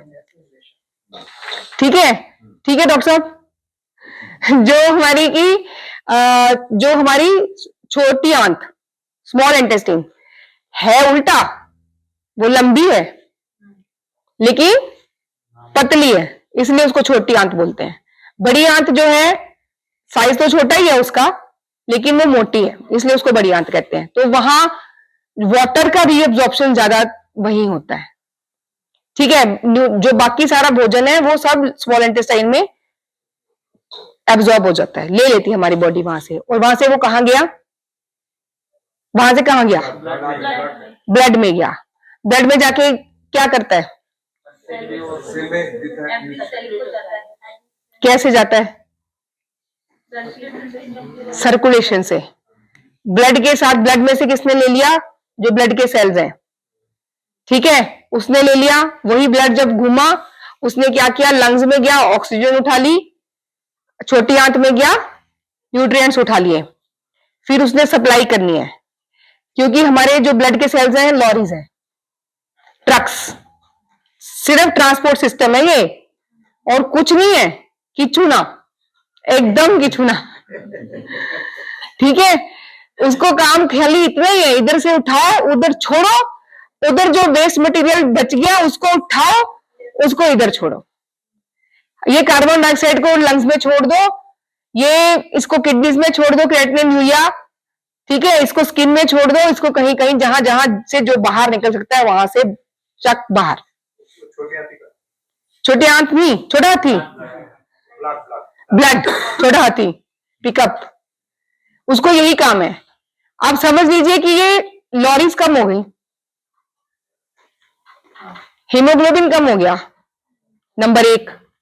नंबर 2, हम भाग रहे हैं, एक्सरसाइज कर रहे हैं। दोनों सिचुएशंस में डिमांड ज्यादा है सप्लाई के लिए, लॉरीज कम है। तो हार्ट क्या करेगा? डबल शिफ्ट में भगाएगा। पैसा तो चाहिए भैया, सामान तो पहुंचाना पड़ेगा ना, नहीं तो सामने वाली पार्टी ऑर्डर नहीं देगी। तो वो डबल शिफ्ट में भगाने के लिए हार्ट जल्दी जल्दी पंप करता है, जाओ जाओ जल्दी जाओ जल्दी जाओ, सप्लाई चाहिए। लंग्स जल्दी जल्दी सांस लेते हैं, ऑक्सीजन चाहिए, लेकर आओ और लेकर आओ और लेके आओ, फटाफट से सप्लाई और उधर से सफाई, दोनों साथ साथ चलते हैं। ठीक है। ये रस धातु ने हमारे शरीर में पोषण किया। सबसे पहला लेयर यूज किया सर्कुलेशन का, ब्लड सेल्स का। रस के बाद आया रक्त धातु, उसका पोषण, सबसे पहले न्यूट्रिशन भी तो उसी को मिला ना, सबसे पहले न्यूट्रिशन भी तो उसी को मिला। उसके बाद आगे क्या है, मांस, फिर मेद, फिर अस्थि, फिर मज्जा, और लास्ट में जाके जिसकी सबको इतनी चिंता पड़ी रहती है, रिप्रोडक्टिव सिस्टम। इतनी सी इंपॉर्टेंस उसको दी गई थी, आखिर में रखा, फिर भी प्रधानता उसी की है ना। पैदा होना भी बहुत जरूरी है और करना भी बहुत जरूरी है, नहीं तो दुनिया ही खत्म हो जाएगी। अभी तो ये है, एक के बाद एक के बाद एक के बाद एक के बाद कौन सी लेयर का पहले पोषण हो रहा है, फिर दूसरे का, फिर तीसरे का, फिर चौथे का, फिर पांचवें का, फिर छठे का, फिर सातवें का। लास्ट में जाके रिप्रोडक्टिव सिस्टम को वो पोषण मिलता है। ठीक, उसकी हेल्थ के लिए जरूरी है उसके पहले वाली लेयर की हेल्थ अच्छी होना, उसकी हेल्थ के लिए जरूरी है उसके पहले वाली की हेल्थ अच्छी होना। मैथ्स पढ़े हैं ना आप, मैथ्स में थ्योरम्स हैं, कौन कौन से थ्योरम्स याद है आपको पाइथागोरस के अलावा? हाँ, थ्योरम्स है ना, सिद्धांत है कि ये ऐसा ही होता है, उसको कहते हैं थ्योरी बन गई कि ये यही सत्य है, बाकी सब मिथ्या है। तो वो सिद्धांत आयुर्वेद में भी है, उसमें लिखा हुआ है केदारी कुल्य न्याय। न्याय माने सिद्धांत, मतलब रूल, ये ऐसा ही है, इसको बदला नहीं जा सकता। केदारी कुल्य मतलब खेत, और खेत के अंदर पानी देने वाली क्यारियां, वो जो नालियां बनी रहती हैं। तो अगर एक कोने से पानी छोड़ेंगे सिंचाई के लिए, तो वो पहली सिंचाई पहली लाइन की होगी, फिर दूसरी लाइन में जाएगा, फिर तीसरी में जाएगा। इसी तरह से हमारी सातों धातुओं का पोषण जो है वो रस धातु करती है। ये है इसका मतलब। लेकिन हमें इससे फायदा क्या, समझ तो लिया, सुनने में तो बड़ा मजा आया। काम क्या लेना है, कैसे लेना है भैया? फायदा तो तभी होगा ना जब वो किसी काम आए। उस पे चलते हैं अब। खाना खाया, उसको पचाया, एक तो आहार बना और वेस्ट मटेरियल बन गया। वेस्ट मटेरियल में से हमें मालूम है लेट्रिन आया, पेशाब आया, सिंपल। ठीक है, अब कॉम्प्लेक्स पे आ जाते हैं। ये रस धातु सबसे पहले आहार रस बना, यानी कि उसमें से वो न्यूट्रिटिव वो बन गया, जो कि जिसको कि हमारी बॉडी अब ले सकती है, यूज कर सकती है। ठीक, वो क्या, उस पे क्या होगा, उस पे उसकी धातु अग्नि काम करेगी। अब उसको एक जगह से दूसरी जगह लेके जाना और उसका इस्तेमाल होने के लायक उसको बनाना। ठीक है, उससे क्या होगा, नंबर वन ऊपर देखिए लिखा हुआ है सबल रस धातु, मतलब जिससे रक्त धातु, जिससे नेक्स्ट वाली लेयर का पोषण होना है। एक काम उसका मेन ये। दूसरा क्या किया उसने, उसकी उप धातुएं बनी। अब रस धातु की उप धातुएं देखिए कितना इंटरेस्टिंग है ये, breast milk and menstrual blood. इसका मतलब अगर किसी प्रसूता को दूध नहीं आ रहा या किसी को मेंसेस की प्रॉब्लम है, दैट मीन्स उसका न्यूट्रिशन का सिस्टम गड़बड़ है। ठीक है, इसको ऐसे समझना है। इसका मतलब हमें रस धातु पे काम करना है। मैं पहले ही पूछता हूँ कुरकुरे कितने का? हाँ, वही तो। अभी ये अपथ्य नहीं करेंगे तो बीमार कैसे होंगे? वो बीमार नहीं होंगे तो हमारी दुकान कैसे चलेगी? समझिए थोड़ा सा।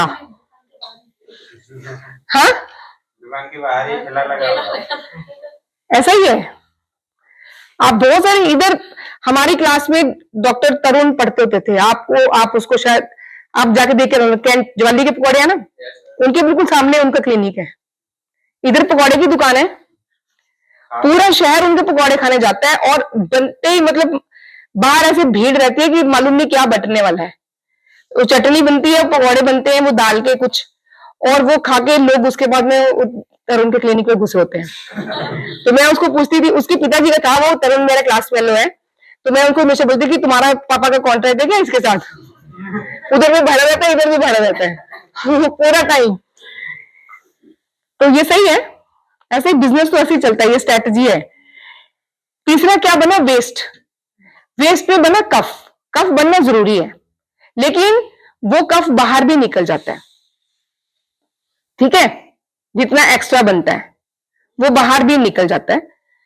हमारे शरीर के खाली दो ही मल नहीं है, आंख कान नाक में मल आता है, स्किन पे आता है, बालों में आता है, हर जगह पे आता है, ठीक है? और अब इसको हमने ऐसे ही समझना है। अगर ब्रेस्ट मिल्क में या मेंसेस से रिलेटेड कोई भी प्रॉब्लम है तो उसका मेटाबॉलिज्म करेक्ट करना है, उसके रस धातु पे काम करना है हमें, ठीक? एक और एग्जांपल समझ लेते हैं। अब दूसरा आ गया। अब वो जो सबल धातु बनी थी, इस पर इसकी अग्नि ने काम किया। ट्रांसफॉर्मेशन तो अग्नि ही करेगी ना, एक रूप से दूसरे रूप में बदलने का। तो जाके क्या बनेगा? सबसे पहले अगली लेयर के लिए रॉ मटेरियल, वो अगली लेयर के लिए रॉ मटेरियल, अगली धातु के लिए, मांस धातु के लिए। दूसरा उप धातु क्या बनी? टेंडन्स और वेसल्स, सिराएं और कंडराएं, ठीक है? ये रक्त धातु की उप धातुएं हैं, उनसे ही निकल के एक नदी से छोटी शाखाएं निकलती हैं, जो उस तरह से है ये। तो जैसा ये रहेगा वैसे वो रहेंगी। अब ब्लड वेसल्स की प्रॉब्लम है या टेंडेंस की प्रॉब्लम है, तो नदी को साफ करना पड़ेगा, ठीक है? तो दैट मीन्स बॉडी में अगर पकड़ में आ गया कि इसकी वेसल्स में दिक्कत है, इसके टेंडेंस में दिक्कत है, तो कहां जाना है? ब्लड में। ब्लड को ब्लड अभी इसके पहले वाले जो पंचमहाभूत वाली स्लाइड याद करो।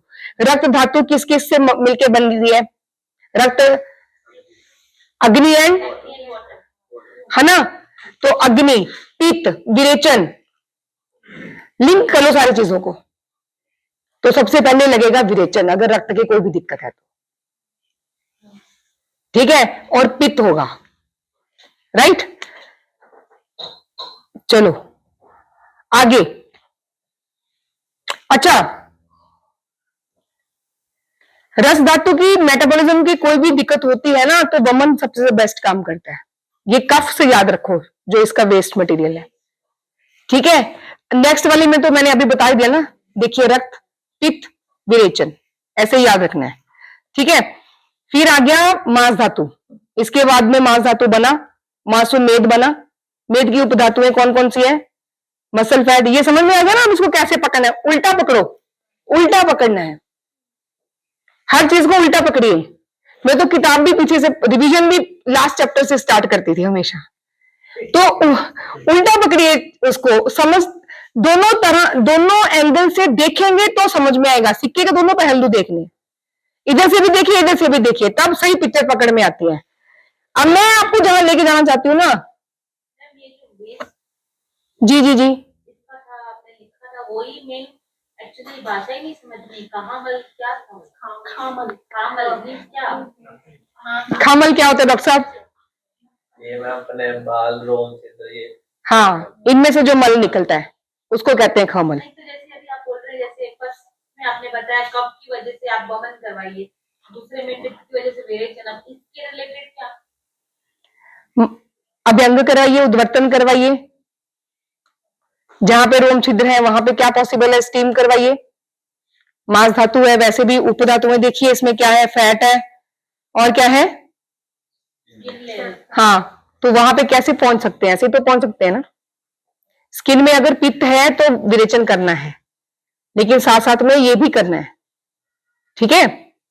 तो स्किन के पास पास वाली कौन सी थेरेपीज है वो वैसे याद आ जाएंगी, ठीक है? हॉट वाटर, यस, बिल्कुल सही पकड़े हैं लगा हुआ है ना। ये देखिए बड़ी इंटरेस्टिंग चीज है। अब जिसको इतना संभाल संभाल के रख रहे हैं ना, मेरे बाल कितने सुंदर है देखो, लेकिन ये देखो क्या कह रहा है आयुर्वेद, स्मॉल हेयर भी और बिग हेयर भी, यहां तक कि हमारे नेल्स भी, ये सब मल है, मल। और संभाल लो। तो इसका मतलब ये है कि अगर बाल गिर रहे हैं या इसको बढ़ाना है, तुम्हें तो मुंडन करा के यहीं से गंजा करके भेजेंगे। कल ही करो प्रोग्राम इसका डॉक्टर साहब। ये पंचकुला चंडीगढ़ वापस ऐसे नहीं जाना चाहिए। नहीं तो हम वो भी कर सकते हैं जो जैन करते हैं ना, एक एक को खींच खींच के भी निकाल सकते हैं। तो भैया तुम्हारा ही सुझाव है कि ऐसे करना चाहिए, है ना। हर चीज का एक रोल है, प्रोटेक्शन चाहिए, पैडिंग चाहिए, इसलिए यहाँ पे बाल है, यहाँ पर भी, स्किन के ऊपर भी, टेम्परेचर मेंटेन करने के लिए भी। ठीक है, जो कुछ भी हमारे शरीर में कहीं कहीं ईश्वर ने लगाया उसका वहां रोल है, तभी लगाया। ये हमारे जो लास्ट वाले ये पार्ट्स हैं, ये बड़े सॉफ्ट हैं, तो इनको मजबूती देने के लिए, और ये बिगड़े नहीं इसलिए इनको स्टेबिलिटी देने के लिए यहाँ नाखून लगाएंगे। ठीक है, यहाँ नाखून लगाएंगे। हाँ, ऐसे ऐसे भी करने में लग सकते हैं, सही कह रहे हैं, वेरी गुड, तुम्हें डिस्टिंक्शन मिलेगा। बाल बढ़ाने हो तो अस्थि धातु का पोषण कर लो। यही तो मैं बता रही थी, तभी तो ये बीच में बोला। ठीक है ना। जिनका सफेद बाल हो रहा है और बाल हो रहे हैं, उनकी भी खालित्य पलित्य। वैसे तो देखिए ये इसमें दोष भी देखने पड़ते हैं कि कौन से हैं। जिनके उम्र से पहले सफेद बाल होते हैं उनका पित्त और कफ दोनों में दिक्कत होती है। ठीक है, उनको नशे देना, यहां पे पहुंचना है तो यही रास्ता है, नासाई शीर्षोद्वारम, एक ही डोरवे है नाक सिर में जाने का। ठीक है, पास में भी है आसानी से, और इधर से क्या है, अंदर नर्वस सिस्टम है, वो यहां से पकड़ता है और ब्रेन में सिग्नल जाता है सीधा।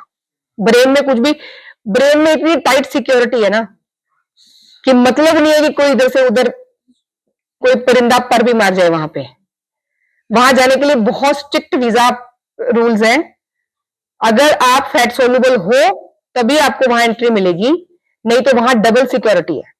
वहां के जो ब्लड वेसल्स हैं उनके लेयर्स, उनके एक्स्ट्रा लेयर रहती है। हर चीज वहां से उधर नहीं जा सकती, केवल ग्लूकोज जा सकता है जो चाहिए उसको काम करने के लिए, क्योंकि वो एनर्जी टोकन है, वो मनी है। उसको देंगे तो पैसा देंगे तो कुछ मिलेगा, तो वो ग्लूकोज को वो बोलते हैं टोकन मनी। ठीक है, तो ब्रेन के अंदर जो है किसी भी चीज को अगर भेजना है तो उसको साथ में कुछ ना कुछ फैट बेस चाहिए, ऑयली कोलेस्ट्रॉल चाहिए। आप याद रखो कि कोलेस्ट्रॉल बुरा नहीं है, डॉक्टर विश्व बताते हैं ना। अश्वगंधा को अगर आपने मेंटल हेल्थ के लिए इस्तेमाल करना है, that has to be processed with oil, तभी जाएगा।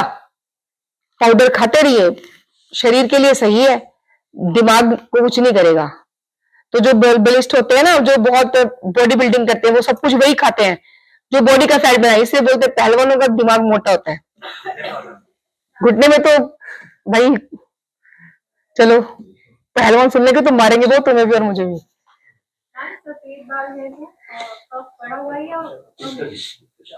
पित्त की प्रॉब्लम रहती है ये, हाँ, पित्त पालित्य है ना। लेकिन ज्यादातर जिन लोगों को बचपन में बहुत ज्यादा जुकाम, खांसी और ऐसे साइनसाइटिस की प्रॉब्लम रहती है, उनके भी बहुत जल्दी बाल गिरते हैं या जल्दी सफेद हो जाते हैं। तो पित्त और कफ इसमें दोनों रहते हैं वैसे, लेकिन पित्त प्रधान रूप से रहता है। ठीक है जी, अब ये धातुएं कैसे समझनी है, ये समझ में आ गया। तो सम दोषा समग्निश्च सम धातु मल क्रिया प्रसन्न आत्मन इंद्रिय मना स्वस्थम इति अभिधीयते। सारे दोष तीनों, वात पित्त कफ, अपना काम सही तरीके से कर रहे हैं। सम दोषा सम अग्निश्च, अग्नियां सबकी मेटाबॉलिज्म सही तरह से, सही प्रोग्राम चल रहा है, सारी फैक्ट्रियां सही तरह से काम कर रही हैं, है ना। सम धातु, सारी लेयर्स जो है, सारे टिश्यूज है, सेल सही है तो टिश्यू सही है। और अगर फैक्ट्रियां सही से चल रही हैं तो उनके मल बन भी रहे हैं और बाहर भी निकलना चाहिए। नहीं निकल रहे हैं तो डायलिसिस कराना पड़ेगा, है ना। मल को बाहर भी तो निकलना जरूरी है, सारी ऐसे बॉडी की जितनी भी क्रियाएं हैं वो सब अपने सही तरीके से हो रही हैं। फिर हमारा मन, हमारी इंद्रिया यानी हमारे सेंस ऑर्गन्स सभी अपना काम दुरुस्त करें और हमारी आत्मा भी शांत हो, प्रसन्न, यानी physical health, mental health, spiritual health. और अगर बात करूं धर्म अर्थ काम मोक्ष, सबसे पहले चैप्टर में यही बताया गया, यानी कि ये चारों तरह की हेल्थ के ऊपर आयुर्वेद ने बोला है कि चारों तरह से व्यक्ति स्वस्थ होना चाहिए, तभी उसको स्वस्थ बोलते हैं। It is not just about popping in the tablets कि गोली खा रहा है तो बीमार है, नहीं खा रहा तो स्वस्थ है, नहीं। अगर ये इस स्टेट में आप हैं, उसका अब ये पकड़ना कैसे है, मुश्किल लगता है, आसान बना देते हैं। भूख सही लग रही है, मलत्याग सही से हो रहा है, नींद अच्छी आ रही है, सुबह उठते हैं तो फ्रेश हैं, तो इसका मतलब आप स्वस्थ हैं। Thank you so much.